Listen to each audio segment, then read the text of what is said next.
नमस्कार, मैं हूँ कुमार अनिल। डॉक्टर भीमराव आम्बेडकर की पुस्तक बुद्ध और उनका धम्म, इस पर आधारित 92वीं कड़ी लेके मैं आपके सामने उपस्थित हूँ। आज हम बात करेंगे विशाखा की। और विशाखा बहुत प्रसिद्ध वो शिष्या हैं, उनकी उपासिका हैं।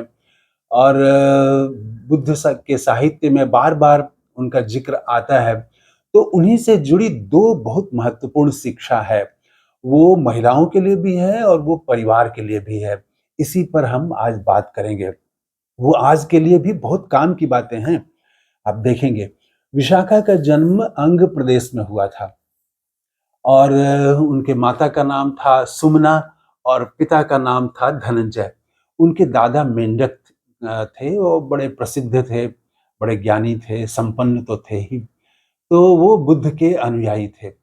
तो बचपन से ये सुनती रही थी। जब ये 7 वर्ष की थी तो मेंढक ने तथागत को आमंत्रित किया अपने नगर में, भद्दीय नगर वो है अंग प्रदेश में। तो वहाँ तथागत पहुँचे तमाम भिक्षुओं के साथ में। तो ये जो थी विशाखा, इसने कहा दादा से कि मैं उनके दर्शन करने के लिए जाना चाहती हूँ।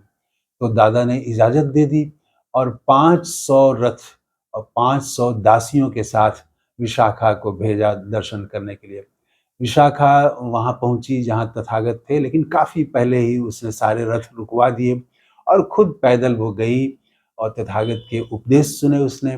और उसी समय वो उपासिका बन गई, गृहस्थ शिष्या बन गई वो। उसके बाद तथागत वहाँ 1 सप्ताह तक रुके और उसके दादा के निमंत्रण पर 1 सप्ताह तक रोज भोजन के लिए मेंढक के यहाँ आते रहे, विशाखा के यहाँ आते रहे। तो विशाखा को 1 सप्ताह तक तथागत के साथ रहने, उनकी सेवा करने का मौका मिला। तथागत चले गए। उसके बाद में प्रसेनजीत ने, तो उसने बिंबिसार को कहा और इनको विशाखा के पिता धनंजय को मांगा अपने काम के लिए। तो बिंबिसार ने कहा कि ठीक है, ये जाएं। तो बिंबिसार के आदेश पर विशाखा के पिता जो है वो कोसल चले गए, तो ये भी चली गई माता पिता के साथ में। विशाखा भी कोसल प्रदेश पहुंची। वहां हुआ ये कि कोसल प्रदेश में ही उसी के निकट श्रावस्ती में एक काफी धनी परिवार था। और उस परिवार के जो मुखिया थे, तो उनको था कि उनकी बेटी की शादी करनी है। मिगार नाम था उनके, जो संपन्न थे काफी। तो मिगार को अपने बेटे की शादी करनी थी। तो उन्होंने एक दल बनाया कुछ प्रबुद्ध लोगों का और एक सुंदर और गुणवती अच्छी मतलब पुत्रवधू खोजने के लिए उस दल को भेजा। तो वो दल जो है वो घूमते घूमते वो कोसल में भी पहुंच गया। और वहां पर एक त्योहार का दिन था और जो थी विशाखा, तो विशाखा अपनी बहुत सारी सहेलियों के साथ झील में स्नान करने के लिए जा रही थी।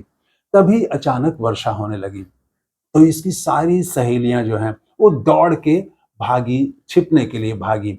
लेकिन विशाखा भागी नहीं। विशाखा चुपचाप चलती रही, वो बारिश होती रही, वो एकदम सामान्य ढंग से वो जहां पर छिपने की जगह थी वहां पहुंची। तो वहीं पर छिपे, बारिश से बचने के लिए वो दल भी ठहरा हुआ था जो पुत्रवधू की खोज में निकला था। तो उसने देखा कि ये तो भाई एकदम अलग तरह की, ये सारी लड़कियां दौड़ के आ गई और ये लड़की नहीं दौड़ी। तो उन्होंने पूछा कि क्यों नहीं तुम दौड़ी, बाकी तो सब लोग दौड़ के आ गए। तो उसने जो जवाब, यहाँ पर एक शिक्षाप्रद बात है और इससे भी आगे एक शिक्षाप्रद बात है कि जब वो शादी के बाद विदा होके ससुराल जा रही थी, तो उसके पिता ने 10 चेतावनियां दी थी। 10 चेतावनी। वो 10 चेतावनी क्या है वो बहुत महत्वपूर्ण है। तो अभी जब पूछा, ये जो लड़की खोजने के लिए, पुत्रवधू खोजने के लिए निकला था दल, इसने पूछा कि तुम क्यों नहीं भागी। तो इसने कहा कि देखिए, जो कुंवारी लड़कियां होती हैं वो बिक्री की वस्तु के समान होती हैं और उनमें अगर कोई दाग लग जाए तो ये अच्छा नहीं है। अब देखिए, बात तो बहुत एकदम कड़े शब्दों में की गई है। और तब के साहित्य में आप देखेंगे जो ससुराल जाते समय जो 10 चेतावनियां दी गई हैं, उन चेतावनियों में भी सुनने में शब्दों में लगेगा कि ये क्या बात है। लेकिन उस समय के जो इस तरह के वचन थे, उपदेश थे या कुछ शिक्षाप्रद बातें हैं, वो एक साथ कई अर्थ लिए हुए रहते थे। अब इसमें एक अर्थ तो ये निकलता है कि वो बिक्री की वस्तु हैं और वो चोट लग जाए तो दाग लग जाए तो ठीक नहीं है। लेकिन एक इसका दूसरा भी एक वो अगर आप अर्थ निकालें तो वो भी है कि जीवन में कैसे आचरण की शुद्धता होनी चाहिए और पूरे एक जीवन दर्शन है इसके भीतर। सिर्फ घाव लगने, चोट लगने और चेहरे पर दाग हो जाने की बात नहीं है, बल्कि पूरे जीवन का जो दर्शन है वो इसमें आ जाता है कि आपकी चाल, आप कब दौड़ें, आप कब ना दौड़ें। ऐसे ही जो लोग दौड़ रहे हैं, भाग रहे हैं, वहाँ ऐसे नहीं दौड़े भागे, बल्कि आप अपने चरित्र पर ध्यान दें, चरित्र आप उस पर कोई दाग न लगे। यहाँ शायद ये कहने का मतलब है।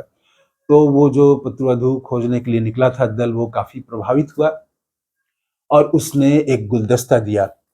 तो उस लड़की ने गुलदस्ते को विशाखा ने स्वीकार कर लिया। वो उसी का प्रतीक था कि विवाह के लिए हम ये दे रहे हैं। उसके बाद वो दल विशाखा के घर गया, वहाँ भी पत्रों का आदान-प्रदान हुआ।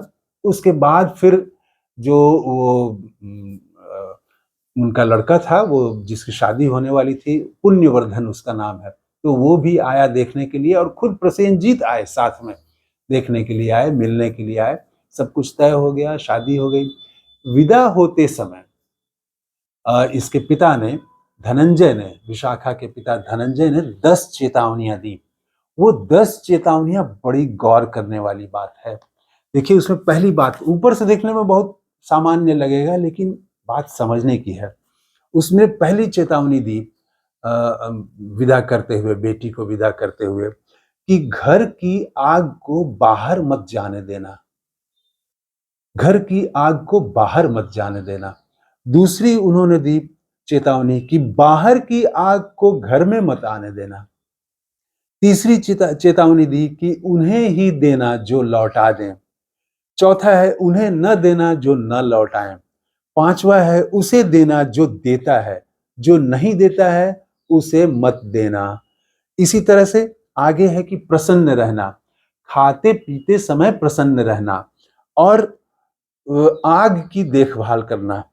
फिर है कि गृह देवताओं की का सम्मान करना। ये 10 चेतावनियां दी। ऊपर से देखने में तो लगता है कि बाहर की आग को भीतर मत आने देना, ये क्या है? या घर की आग को बाहर मत जाने देना। तो इसका मतलब ये है, सिर्फ आग नहीं है, बल्कि घर में अगर कोई समस्या है तो उसको आप बाहर उसको न ले जाएं। तो एक तो उसका अर्थ ये है, बहुत जीवन में ये काम की बात है। और बाहर की आग को भीतर ना आने दें, इसका क्या मतलब है? इसका मतलब है कि बाहर बहुत सारी बुराइयां हैं, बहुत सारी गड़बड़ियां हैं। चरित्र के मामले में, धोखाधड़ी के मामले में, षड्यंत्र करते हैं, ईर्ष्या है, जलन है, बहुत तरह की गड़बड़ियां हैं बाहर। तो ये है आग, ये क्रोध है बाहर। तो ये जो चीजें हैं, ये घर को जला सकती हैं, व्यक्ति को जला सकती हैं। इनको बाहर ना आने दें। पूरी बुद्ध की शिक्षा को आप देखेंगे तो इन्हीं चीजों के तो इर्द गिर्द है। बुद्ध के उपदेश जो हैं, वो कैसे आपका व्यवहार, आपका आचरण ठीक हो, इसी पर है। आप क्रोध, ईर्ष्या, जलन, दूसरे को कैसे नुकसान पहुंचाएं, ये सब जो है, या कैसे खुद मन में लालच है कि कैसे बहुत जल्दी अमीर बन जाएं, तो इन चीजों से बचने की ही तो बात करते हैं। तो यही बाहर की आग है। ये अगर आ गई घर में तो घर बर्बाद हो जाएगा। इसको मत आने देना। तो ये कहा, फिर कहा कि जो देते हैं उन्हीं को देना, जो नहीं देते हैं उनको मत देना। प्रेम से, प्रसन्नता से बैठना उठना, खाना पीना, ये सब चीजें उन्होंने कही। और उसके बाद भेज दिया। वहां जो गई तो उसके बाद घटना हुई, दो बड़ी घटनाएं हुई। हुआ ये कि इनके जो ससुर थे, विशाखा के ससुर, तो उनका नाम था, हम लोगों ने थोड़ी देर पहले देखा, मिगार नाम था। तो मिगार जो थे वो निगंठों के अनुयायी थे। निगंठ, निगंठ उसको बोलते हैं ऐसे साधु जो वस्त्र नहीं पहनते हैं, जो कपड़ा नहीं पहनते हैं, ऐसे साधुओं को निगंठ कहा जाता है।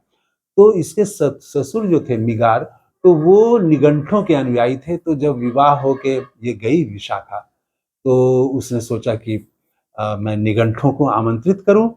निगंठों को आमंत्रित किया उसने और अपनी पुत्रवधू को कहा कि तुम इनकी सेवा करो, इन्हें भोजन कराओ, इनका इनका ध्यान रखो।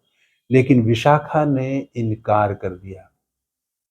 विशाखा ने अपनी जो चूंकि वो बुद्ध की उपासिका थी, उसके अपने विचार थे, उसने इनकार कर दिया ये कह के कि ये निर्वस्त्र हैं, नंगे हैं, तो ये इसको मैं ठीक नहीं मानती हूँ, इसलिए मैं ये इनकी सेवा नहीं करूंगी।